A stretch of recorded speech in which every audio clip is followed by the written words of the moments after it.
ટાઢું ટબુકડું એક ગામમાં એક માજી એકલા રહેતા હતા. ગામ જંગલની નજીક હતું. જંગલમાં સિંહ, વાઘ જેવા જંગલી પ્રાણીઓ રહેતા હતા. એક દિવસ ત્યાં ભારે વરસાદ પડ્યો.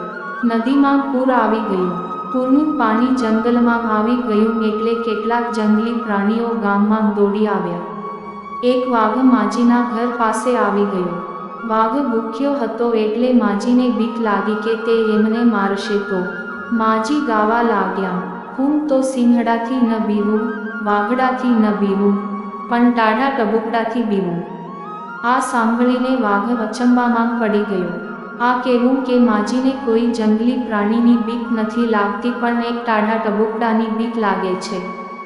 એણે ટાઢા ટબુકડાને મળવાનું નક્કી કર્યું અને એ માજીના ઘરે ગયો. વાઘ માજીના ઘરની બહાર ઊભો રહ્યો. માજીના ઘરનું છાપરું નળિયાનું બનેલું હતું. વરસાદનું પાણી નળિયા પરથી ટપકતું હતું. વરસાદ રહી ગયો હતો એટલે પાણી ટીપે ટીપે ટપકતું હતું. ઠંડીને લીધે ટીપું ખૂબ જ ઠંડુ અને ધ્રુજાવી દે એવું હતું. માજી આ ઠંડા ટીપાને ટાઢું ટબુકડું કહેતા હતા. વાઘ પર ટીપું પડ્યું ત્યારે એ ઠંડીથી ધ્રુજી ગયો. ઠંડુ પાણી ટીપે ટીપે પડતું હતું એટલે વાઘ એના ઠંડા, ધ્રુજાવી દે એવા મારથી ગભરાઈ ગયો. વાઘ માજીના ઘર પાસેથી ભાગી ગયો.